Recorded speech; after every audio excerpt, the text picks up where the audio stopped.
Hey guys, let's have some fun with some song facts. I'm going to give you some facts about some very popular songs in 1968. Some of these facts are true. Others are outright lies. Can you pick out which ones are true and which ones are not? Give it a try. Here we go. Sunshine of Your Love by Cream. Factoid. Cream recorded this song in the studio using their full concert setup of 6 Marshall 100-watt amplifiers.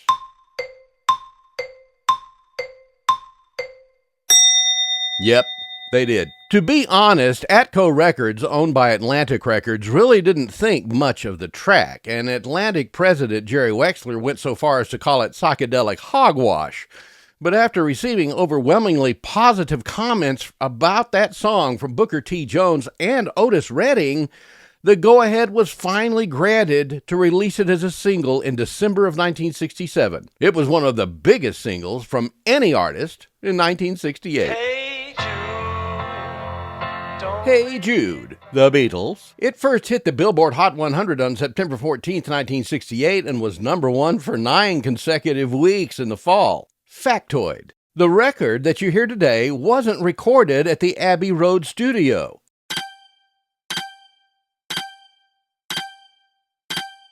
This is true. Initial takes of the song recorded at EMI Abbey Road were scrapped when Paul decided he wanted an 8-track master. The only available 8-track in London at the time was at Trident Studios, which is where the final master of Hey Jude was completed. Although that master tape sounded great at Trident, when they played it back at EMI, it didn't sound good at all and required quite a bit of work before it could be used as a production vinyl master. Dock of the Bay. Otis Redding.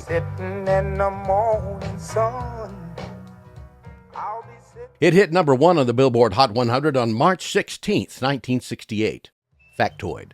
Otis whistled the closing notes of the song because of a suggestion from his good friend and producer, Steve Cropper. Steve thought that the song needed a more wistful tone at the end.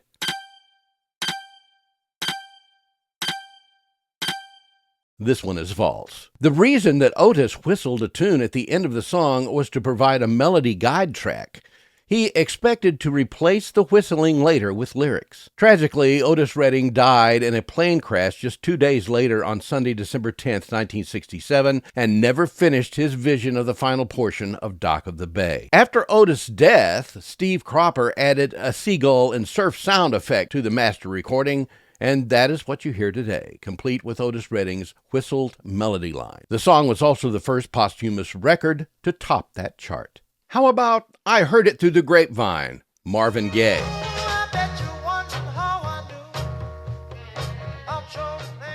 Factoid.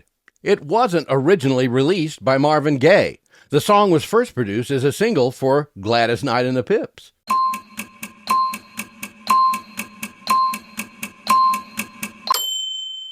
This one is true. I Heard It Through the Grapevine was written in 1966 by Norman Whitfield and Barrett Strong from Motown, and although the Miracles recorded the song in '66, they never released it as a single. Whitfield produced the first single released in 1967 by Gladys Knight and the Pips, and it went to number 1 on the Billboard R&B chart and number 2 on the pop chart. Marvin Gaye's version was an even bigger hit, making number 1 in the UK singles chart, the Billboard Hot 100, the Billboard Hot R&B singles, and the Cashbox chart. So, how you doing so far?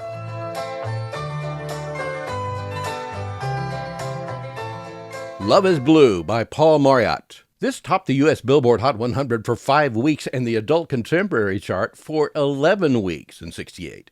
Factoid. This orchestral recording was really a cover of an unrecorded song in French entitled L'amour est bleu, and excuse my French.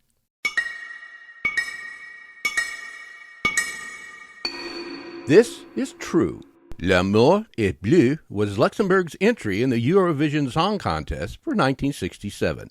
Singer Vicky Leandros performed it live with an orchestra for the competition. It scored 4th out of 17 songs submitted. Although there were many covers made of that song, French conductor Paul Mauriat recorded the song later in 1967, and it is arguably the most recognized version. It was the first Billboard Hot 100 #1 to come from a French artist. Honey by Bobby Goldsboro. See the tree, how big it's grown, but friend, it hasn't been too long. It wasn't big. Bobby Goldsboro's Honey was released as a single in the United States in February of '68. The song topped the Billboard Pop Singles chart for 5 weeks, from April 7th to May 11th, 1968. Factoid. The saga described in the song was real. Bobby Goldsboro wrote it based upon an experience of a close friend.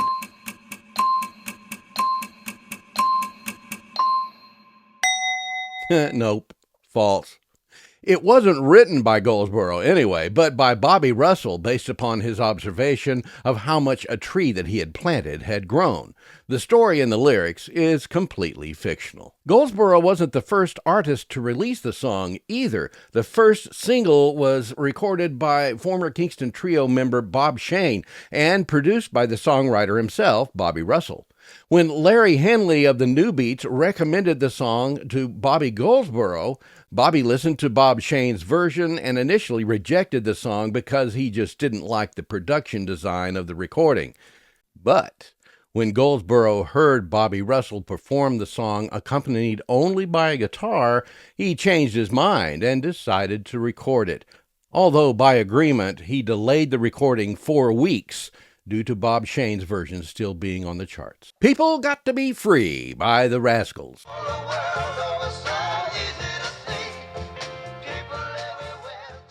This reached #1 on the Billboard Hot 100 chart August 17th, '68, and stayed there for 5 weeks. Factoid. Jerry Wexler, head of Atlantic Records, pushed the group to release the song in spite of their protests.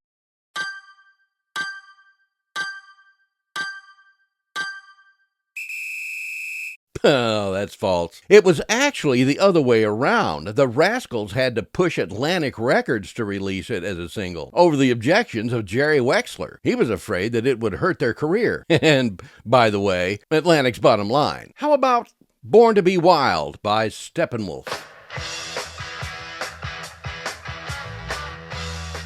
This peaked at #2 on the Hot 100 on August 24th, '68. Factoid. If you watch the group performing this song on TV, lead singer John Gaye does nothing but sing, but in fact, he played a guitar for the recording.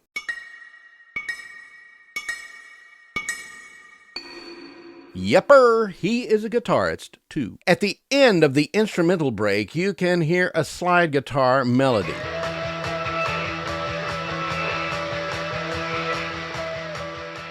That little riff was John Gaye's contribution, reportedly played on a Rickenbacker guitar, although I couldn't corroborate the info about the guitar. There is a pic of him at a concert using a slide on one of those Dan Armstrong transparent lucite guitars, though. That has to count for something. This Guy's in Love with You by Herb Alpert. Hit #1 on the Billboard Hot 100 on June 22nd, '68, and occupied that position for 4 weeks. Factoid. Herb wrote this song for his wife Sharon, specifically for use on a TV special called Beat of the Brass.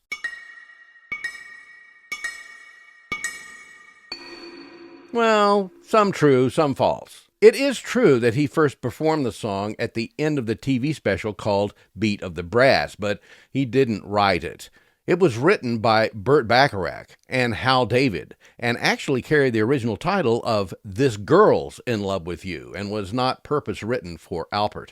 When Herb was looking for a song to record for a scene with his wife on the TV special, he asked Burt Bacharach if there was anything that he had, and Burt showed him this song with the original title. Well, Herb liked the song just fine, but he asked Bacharach to modify the lyrics to be from a male point of view. Herb Alpert had no intention of making it a single either, until after seeing the flood of responses to CBS after the special aired. And here's a bonus factoid. At the beginning of Herb Alpert's career, he co-produced duo Jan and Dean's first hit with Lou Adler. Gotcha! This one is true. So, did you find any surprises here? Leave me a comment and let me know what you think. And please be sure to click the like, subscribe, follow, and all that stuff for me. It helps YouTube and Facebook know that you support this channel. If you're watching on YouTube, you can upgrade your subscription and become a channel member and see new content days before it's available to anyone else. Just click on the join button or the big purple icon that appears at the end of this video. That's somewhere over here on YouTube.